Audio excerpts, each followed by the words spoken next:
Tapi benarkah saudara dan saya, kita semua termasuk orang-orang yang memilih ridhonya Allah, bukan ridhonya manusia? Kita akan lihat melalui pembahasan pada pagi hari ini tentang sholat tepat waktu. Tapi kita sebelumnya sama-sama mendengarkan bacaan dari Syekh Muhammad melanjutkan khataman Quran yang kemarin. Dan alhamdulillah pemirsa, jika ada di antara saudara-saudara semua yang punya keinginan untuk menjadikan anak-anaknya adalah seorang generasi dari penghafal Al-Quran, saya betul-betul mendukung keinginan saudara tersebut, karena masa depan adalah milik Allah Subhanahu wa Ta'ala. Kalau kita senangkan Allah Subhanahu wa Ta'ala dengan kita mencetak anak-anak kita menjadi ahlul Quran, maka insya Allah anak-anak kita akan punya masa depan yang baik, insya Allah. Seperti apa yang saya senantiasa sampaikan lewat layar kaca dan lewat kesempatan-kesempatan off-air, bahwa apapun jadinya anak saudara, jadi dokterkah iya, jadi pedagangkah iya, jadi pengusahakah iya, jadi politisikah iya, jadi wali kota, bupati, gubernur, atau menteri-menteri, atau bahkan presiden sekalipun di masa depannya, mudah-mudahan anak-anak saudara adalah dari barisan golongan orang-orang yang menghafalkan Al-Quran. A'udzu billahi minasy syaithanir rajim. Ya ayyuhalladzina amanu la taqulu ra'ina wa qulu anzurna wasma'u walil kafirina 'adzabun alim. ما يود الذين كفروا من أهل الكتاب ولا المشركين أن ينزل عليكم من خير من ربكم والله يختص برحمته من يشاء والله ذو الفضل العظيم. Sadaqallahul azim. Alhamdulillah, kembali lagi di acara Wisata Hati MTV. Saya mengingatkan saudara semua, Senin sampai dengan Jumat jam 5 pagi. Saudara insya Allah masih sempat ke masjid, menunaikan ibadah salat subuh berjamaah di masjid, lalu kemudian kembali pulang ke rumah dan melihat ini dengan keluarga di rumah. Saudara-saudara yang dirahmati Allah, selama ini saya dan situ semua sering memberi perintah kepada Allah. Pertanyaannya adalah, perintah apa?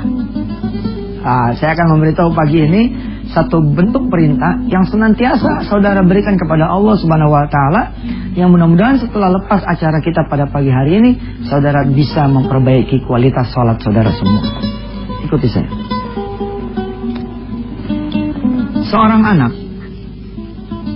anak, bisakah dia memberi perintah kepada ayahnya, kepada ibunya? Tentu jawabannya adalah tidak bisa. Seorang prajurit, bisakah dia memberi perintah kepada atasannya, kepada pimpinannya? Jawabannya tidak bisa. Jangankan itu, seorang kakak, bisakah dia diperintah oleh adiknya? Tentu jawabannya juga tidak bisa. Tapi kenapa kita yang Allah sebut di dalam surah Yasin, ya? A'udzubillahi minasyaitonirrajim. Bismillahirrahmanirrahim. Awalam yaral insanu anna khalaqnahu min nutfatin fa idza huwa khasimun mubin. Awalam yaral insanu anna khalaqnahu min nutfatin fa idza huwa khasimun mubin. Bagaimana mungkin, kata Allah, kita yang diciptakan oleh Allah min nutfah, dari air mani, lalu tiba-tiba menjadi pendurhaka kepada Allah.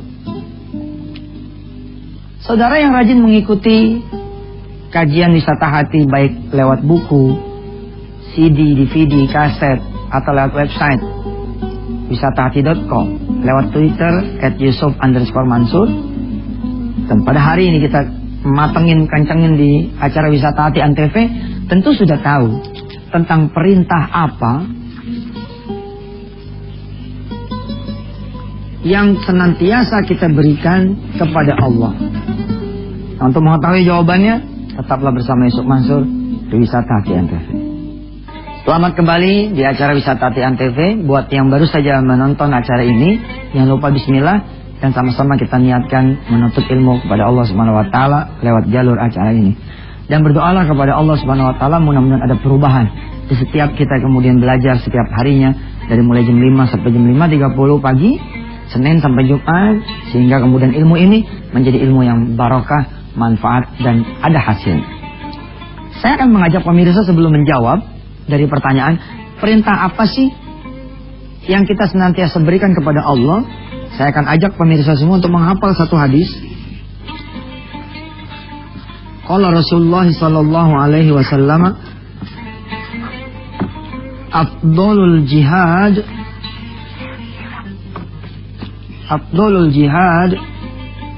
as-salatu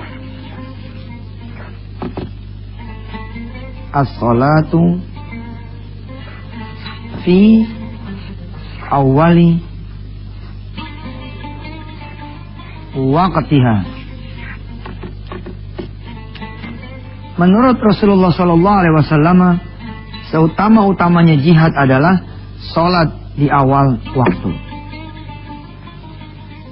Perintah yang sering saudara berikan kepada Allah, termasuk saya pribadi, mudah-mudahan saya beristighfar dan kita sama-sama memperbaiki diri kita, adalah perintah tunggu.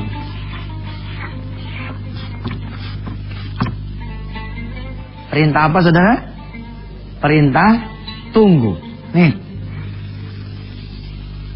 Ini nih yang sering saudara berikan kepada Allah Subhanahu wa taala. Perintah tunggu. Mungkin tadi di segmen 1 ada yang menjawab, oh saya sering memberi perintah pada Allah, ya Allah berikan saya rezeki, ya Allah berikan saya jodoh, ya Allah berikan saya duit, ya Allah berikan saya pekerjaan. Bukan. Itu yang saudara sebut adalah doa. Doa. Ini bukan perintah. Ini adalah doa kepada Allah Subhanahu wa taala, dan saudara ini memang harus meminta. Antumul fuqara'u ilallah. Kita semua butuh kepada Allah dan kita harus memohon. Semua yang tadi disebut oleh saudara dan saya barusan adalah bukan bentuk perintah. Ini yang bentuk perintah nih, tunggu. Di sini akan kelihatan saudara milih ridhonya siapa?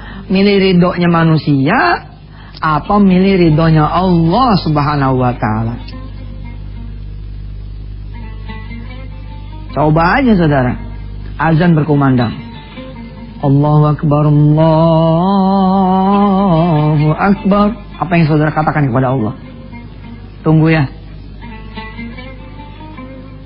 Lagi jadi kameramen. Tunggu ya. Lagi kerja. Allahu Akbar, Allahu Akbar. Tunggu ya. Lagi jadi tukang lampu. Tunggu ya. Lagi di depan customer.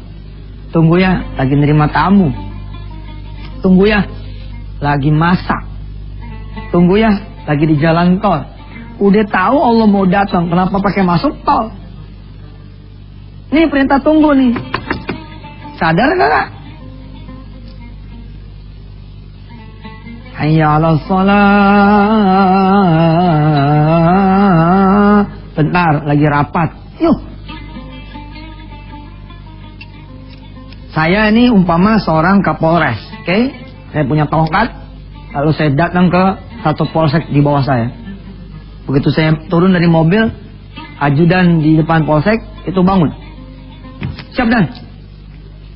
Terus kita bilang, Bapakmu ada? Maksudnya Pak Kapolseknya ada gak? Si ajudan jawab, siap Dan, ada. Beritahu dia, saya lagi ada di sini. Lalu si ajudan tadi ke ruangan si Kapolsek.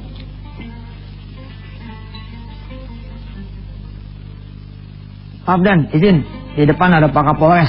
Oh iya, suruh tunggu. Ajudan keluar. Izin Dan, kata Bapak suruh tunggu.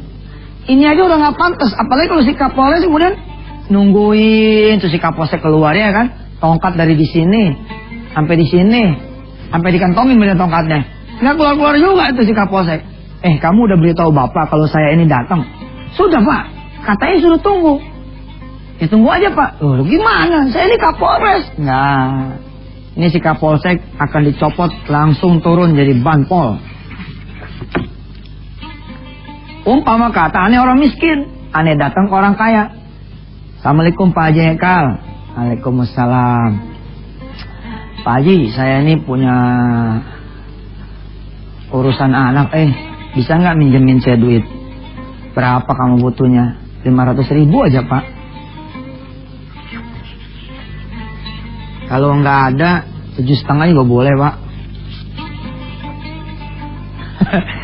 Pak Haji Hekal ini bilang sama si orang miskin ini, iya deh, ntar jam 4 gue datang ya. Dijanjiin nih, jam 4 si orang kaya ini datang.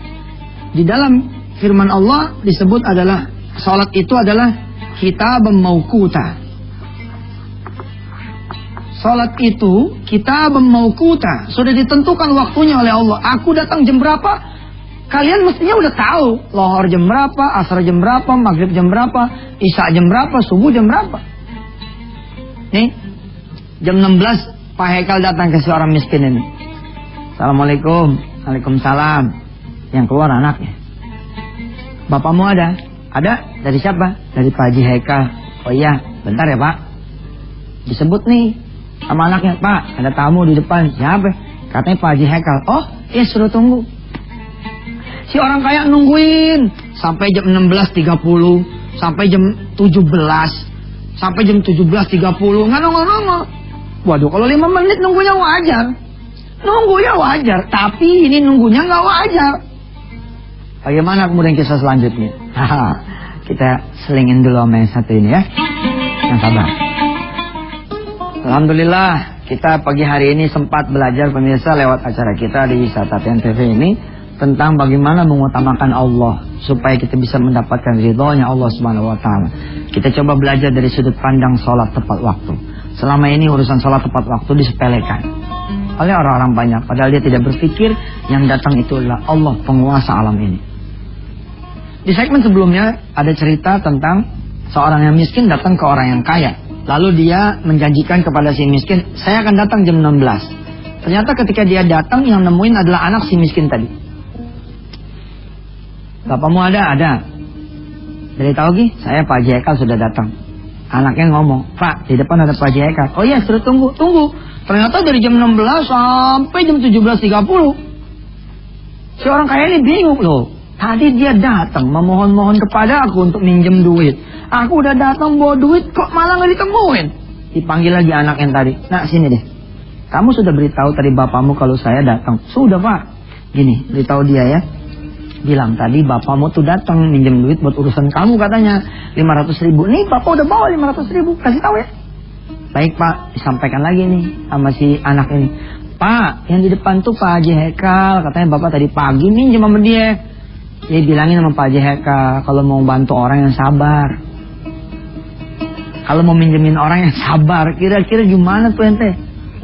Hah? Gimana coba ente? Gini ya. Ente pernah nggak sih ngebayangin yang ngasih kerjaan itu adalah Allah Rabbul Jalal ya? Ini kantor ente segede-gedenya nih. Ini siapa yang ngasih? Kan Allah dah. The great owner adalah Allah Subhanahu wa taala. Oke? Kalau yang datang adalah pengusaha Jepang, pengusaha Australia, Amerika, atau pengusaha bonafit Indonesia. Ini seluruh jajaran komisaris, direksi, manajer semua ngumpul menyambut kedatangan si orang kaya yang belum tentu ngasih pinjaman duit, pinjaman modal. Giliran yang datang adalah Allah, kita nyuruh Allah tuh nunggu. Aduh, benar-benar lah. Saya punya sopir, begitu saya cerita di dalam saya punya CD ya, tentang wasiat Rasulullah SAW. Di kuliah online saya sudah bahas ini di wisata.com. Saya punya sopir, saya bilang, aman, nanti aneh turun jam 11.50. Nanti ente kudu udah ada di lobi dari 11.45. Oke man? Siapa? Sariman kemudian begitu jam 11.50 saya turun, ternyata Sariman tidak ada di lobi. Tidak ada, di sini tidak ada, kosong gitu. Saya berdiri di sini nih. Kok sopir saya nggak ada nih? Saya bel dia. Posisi jamnya udah 11.50. Man, ada di mana lo? Lagi makan Pak Ustadz. Loh, tadi kan saya turun tuh jam 11. Masa dari jam 11 ke jam 11.50 nggak sempat makan sih? Iya Pak Ustadz, nggak sempat. Ya udah, sekarang saya sudah di lobi. Coba sini, cepat ke sini. Ayo kita cepat jalan. Maaf Pak Ustadz, lagi tanggung nih. Kalau Pak Ustadz buru-buru, naik taksi aja. Gimana coba? Aneh yang punya mobil suruh naik taksi. Hah? Ini sopir aneh. Ini aslinya Purbalingga. Ini saya langsung paketin deh. Gue masukin kardus, gue paketin aja. Ya kan? Dia nggak tahu majikannya. Majikannya datang, harusnya kan dia udah standby dong. Dia udah bukain pintunya. Hah? Dia udah bersihin mobil nih. Kita datang, udah siap semuanya. Mana ada judulnya ajudan wali kota, ajudan gubernur. Dalam bahasa kita adalah hamba Allah. Lalu datang sebelum wali kota, yang mestinya datang sebelum gubernur, mestinya datang sebelum Allah, mestinya. Tapi yang terjadi kita, yang datang duluan adalah wali kotanya, gubernurnya, presidennya, dan Allahnya dulu yang datang. Nggak benar ini. Nggak benar. Coba pemirsa, dirubah sedikit tuh pola hidupnya. Sholatnya jangan sampai ada perintah tunggu. Mesti hati-hati sama jam sholat. Kenapa coba saya kalau ngurusin wisata TNTV ini suka ribut, ya, ngasih tahu ke kawan-kawan semua jam berapa, asar jam berapa, lohor jam berapa. Karena ini penting, yang memberikan kita izin bisa menghirup udara, ya toh. Kita punya mata yang bisa melihat, punya telinga yang bisa mendengar, punya kaki yang bisa berjalan, punya tangan yang bisa digerakkan, kan Allah. Nah yang ngasih pinjaman sama kita ini udah datang. Mestinya kan kita yang dilihat sama Allah punggung kita dong, ya kan? Yang dilihat sama Allah punggung kita. Tapi Masya Allah, kita ini yang membahlul betul. Kita datang ke Allah. Saya pernah ini sebagai penutup ya, saya pernah sama Agim datang ke satu musola. Masya Allah, berbaris anak-anak muda. Sampai saya bingung gini, emangnya udah masuk asar? Kita telat nih. Bener, jemaah bener. Ya udah tungguin deh. Emang udah rakaat terakhir. Terus anak muda itu dan anak-anak yang lain di belakangnya, Assalamualaikum warahmatullahi, Assalamualaikum warahmatullahi. Kabur. Begitu kabur, saya nanya nih di pintu sama Agim. Ente tadi sholat asar? Apa sholat apa? Maaf Ustaz Yusuf, tadi kita sholat lohor. Sholat lohor, gue bilang. Maaf ya Ustaz, buru-buru saya tahan. Saya kunci betul pintunya, saya gobrak aja. Ente udah telat sholat lohor, asar Allah udah datang, ente malah tinggal. Ente mau ngejar apa sih? Mau ngejar dunia, apa mau ngejar ridhonya Allah? Nah, ketahuan kan? Bila saudara mengutamakan dagangan saudara, ya udah, nggak usah urusin Allah. Urusin aja tuh dagangan saudara. Bila mana saudara adalah majikannya, ya pimpinan saudara nggak usah pedulin ketika Allah datang. Udah aja urusin pimpinan saudara. Tapi ketika Allah datang, saudara bisa mentingin Allah, maka Allah akan memberikan kehidupan yang lebih baik buat kita semua. Sampai ketemu lagi di acara kita di Wisata Antv. Mudah-mudahan Allah SWT meridhai taklim kita setiap harinya. Wassalamualaikum warahmatullahi wabarakatuh.